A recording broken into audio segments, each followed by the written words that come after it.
तो नमस्कार साथियों, मैं जिस तरह आप सभी का स्वागत करता हूं। आज हम आपके देखिए क्लास 12th के जो केमिस्ट्री जो है उस केमिस्ट्री के प्रश्न पत्र की पूरी योजना देखेंगे। क्योंकि जो प्रश्न पत्र की योजना कहने का मतलब हम देखेंगे, आपका ब्लूप्रिंट देखेंगे। क्योंकि जो पूरा ब्लूप्रिंट होता है उसके अकॉर्डिंग ही आपका पूरा प्रश्न पत्र का निर्माण होता है। तो ब्लूप्रिंट हम देखेंगे और साथ में देखेंगे कि कहाँ से कौन सा प्रश्न जो है कहाँ से बन सकता है। पहले पार्ट में कौन कौन से प्रश्न आएंगे वो पता चल जाएगा ब्लूप्रिंट देखने से। दूसरे पार्ट में कौन कौन सा आएगा पता चल जाएगा। इस तरीके से आपके टोटल कितने हैं केमिस्ट्री में, 16 लेसन है। तो 16 लेसन में से कौन से लेसन में निबंधात्मक आएगा, कौन से लेसन में से वस्तुनिष्ठ आएगा, कौन से अति लघु उत्तरात्मक, कौन से लघु उत्तरात्मक, कौन से दीर्घ उत्तरीय और कौन से निबंधात्मक, ये सारा कुछ पता चल जाएगा आपके ब्लूप्रिंट में, अर्थात प्रश्न पत्र की योजना में। एक प्रकार से प्रश्न पत्र की योजना को जिसने आपने समझ लिया है ना, जैसे घर में कुछ फंक्शन होता है उस फंक्शन की योजना बनाते हैं और उस योजना के अनुसार सारा फंक्शन अरेंज होता है।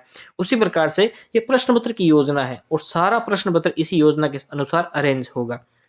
तो आप आसानी से ये तो समझते ही होंगे ज्ञान, अवबोध, ज्ञानोपयोग, कौशल ये क्या होते हैं, अर्थात ज्ञान, अवबोध, अभिव्यक्ति और मौलिकता क्या होते हैं, ये आप समझते हैं। अर्थात ज्ञान में तो कौन से प्रश्न, परिभाषा वाले प्रश्न, अवबोध में कौन से अंतर और समानता वाले, अभिव्यक्ति में कौन से प्रश्न पूछे जाएंगे जो पूरे पाठ का आपने अध्ययन किया है उस पाठ में से जो प्रश्न बन रहे हैं महत्वपूर्ण वो, और कौशल में जो चित्र वाले प्रश्न होते हैं वो। ठीक है। और अति लघु उत्तरार्ध ये पीडीएफ आप मुझे कमेंट कर देना, मैं पीडीएफ आपको टेलीग्राम पे भेज दूंगा। ठीक है, आप मेरे को मैसेज करोगे मैं भेज दूंगा। ठीक है, टेलीग्राम पे, और टेलीग्राम है @जिंग फॉर यू, है ना। आगे जय शर्मा नाम लिखा आएगा, जय शर्मा। ठीक है, तो जय शर्मा आप इसमें मैसेज भेज देना, मैं आपको भेज दूंगा, है ना। वैसे प्रश्नों के प्रश्नवार ये जो वस्तुनिष्ठ प्रश्न, अति लघु उत्तरात्मक कितने कितने आएंगे सारे हो गए। वस्तुनिष्ठ 9, अति लघु उत्तरात्मक 4 और 8, लघु उत्तरात्मक 12, दीर्घ उत्तरीय 3 और निंदात्मक 2। अब निंदात्मक प्रश्न 2 ही आएंगे, तो अब आपको पता चलेगा 2 ही आएंगे तो आप ज्यादा क्यों याद करोगे, 2 ही याद करोगे ना। तो कौन सा पार्ट कितने नंबर का ये तो आपको पता ही है, नहीं पता है तो मैं दोबारा से एक और बता देता हूँ, है ना। वैसे तो ये देख लीजिए। ठीक है, देखिए ठोस अवस्था वाला पार्ट 3 नंबर का, विलयन वाला पार्ट 3 नंबर का, विद्युत रसायन जो है विद्युत रसायन ये 4 नंबर का।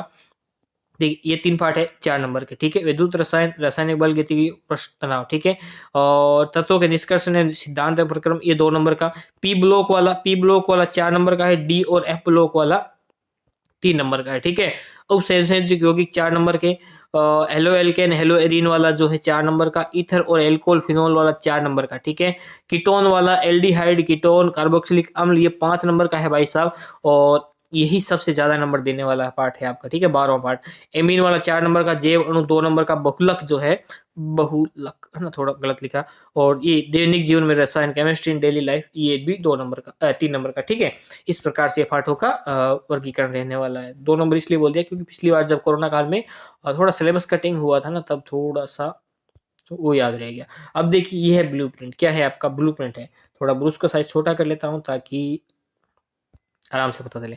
ब्लूप्रिंट में क्या है, कौन सा प्रश्न कहाँ से कैसे आएगा पता चल जाएगा। देखिए ये पहला पार्ट है, ज्ञान, अवबोध, ज्ञानोपयोग और कौशल, इन 4 उद्देश्यों में आपका बंटा होता है और ये होती है उप इकाइयां, ये इकाइयां हैं। और वस्तुनिष्ठ, अति लघुतरात्मक, लघुतरात्मक, दीर्घ उत्तरीय, निंदात्मक, ये इसमें 5 सेक्शन ये आते हैं। ठीक है, ये इसमें परिवर्तित, ये इसमें अलग हो गया, ये इसमें अलग हो गया। ठीक है, ऐसे अलग कर लेते हैं। ठीक है, अब देखिए ठोस अवस्था में सिर्फ एक प्रश्न आएगा। ठीक है, वैसे दो प्रश्न है, क्या कितना प्रश्न है, 2 प्रश्न है। ठीक है, और 3 नंबर के ये आधे डेढ़ नंबर के। वैसे ये आएगा कौन से सेक्शन में, ज्ञान उपयोग वाले सेक्शन में आएगा। तो ज्ञान उपयोग वाले सेक्शन में कौन से पाठ को जो आपने पढ़ा, ठोस अवस्था वाला पूरा पाठ पढ़ा, इस पाठ के आधार पे कोई प्रश्न आपसे पूछ लिया जाएगा। वैसे ही ज्ञान वाले सेक्शन में क्या आता है, ये आप खुद देख लेना, इसको खुद समझने की कोशिश करना। ठीक है, फिर भी कुछ समझ नहीं आया तो मेरे को बताना। ज्ञान वाले सेक्शन में क्या है, परिभाषा वाले प्रश्न अधिक पूछेगा। कौन से, परिभाषा वाले प्रश्न।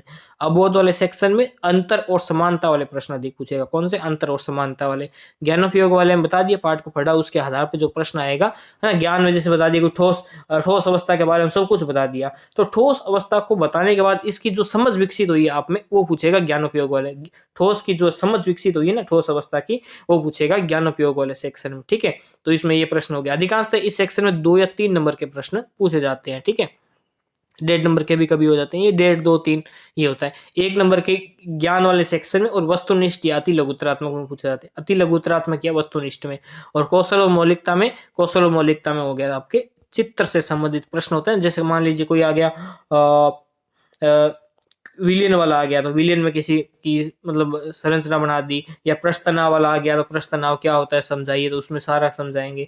जैसे हेलो एलिन, हेलो एल्कीन ये आ गया, या आपको कह दे कि बेंजीन वाले की बेंजीन की संरचना बढ़े, बेंजीन रिंग की संरचना बनाए, इसमें क्या ईथर कैसे जुड़ा हुआ है, सारा कुछ सिस्टम ये करके बताओगे।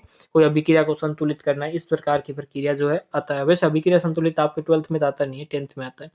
तो इस प्रकार से आएगा, तो इसको आप आराम से समझ सकते हो, ठीक है। ये कौशल और मौलिकता में चित्र वाला हो जाता है।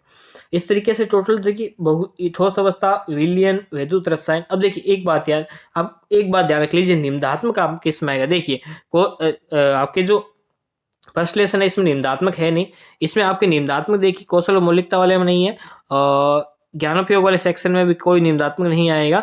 निम्नात्मक आएगा अवबोध वाले सेक्शन में, किसमें, अवबोध वाले सेक्शन में, और कहीं भी निम्नात्मक नहीं आएगा। इसका मतलब निम्नात्मक सिर्फ किसमें, एक तो 5वें लेसन में, एक तो 5वें लेसन में, और एक आपके 10वें लेसन में। अर्थात एक तो 5वें लेसन में निम्नात्मक पूछे जाने की पूरी पूरी संभावना है, प्रायिकता है, और एक 10वां लेसन जो है इसमें प्रायिकता है, ठीक है। अब इसमें देखिए स्टार लगा रखे, स्टार लगा रखे, इसका मतलब क्या हो गया, स्टार लगा रखे। अब कह रहा है कि प्रश्न तो पूछा जाएगा निम्नात्मक, लेकिन प्रश्न पूछा जाएगा खंड में। क्या पूछा जाएगा, खंड में पूछा जाएगा। खंड में कैसे पूछा जाएगा, अर्थात प्रश्न तो निम्नात्मक होगा, लेकिन वो छोटे छोटे 1 नंबर 2 नंबर ऐसे पार्ट में डिवाइडेड होगा, पार्ट में डिवाइडेड होगा। इस प्रकार का निम्नात्मक प्रश्न पूछा जाएगा। जैसे मैं आपको बताऊं, एक सैंपल बताऊं। देखिए सैंपल निकालते हैं निम्नात्मक प्रश्न का।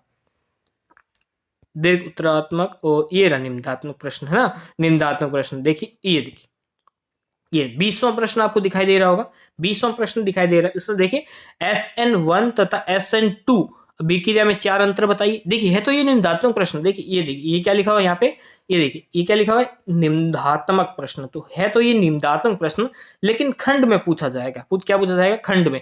4 नंबर का प्रश्न है, खंड में पूछा, इसीलिए उसके आगे क्या लगाया था, स्टार लगाया हुआ था। SN1 SN2 अभिक्रिया में 4 अंतर बताइए। अर्थात बता नहीं है कितने प्रश्न है, लेकिन प्रश्न तो एक होगा, लेकिन खंड में होगा। और हेलो एल्केन के क्वथनांक लगभग समान द्रव्यमान वाले हाइड्रोकार्बन की अपेक्षा अधिक होते हैं, क्यों होते हैं, ये बताना है, ठीक है। तो ये क्या है, खंड में पूछा गया। क्या प्रश्न पूछा गया, खंड में पूछा गया, और था कैसा, निम्नात्मक प्रश्न था।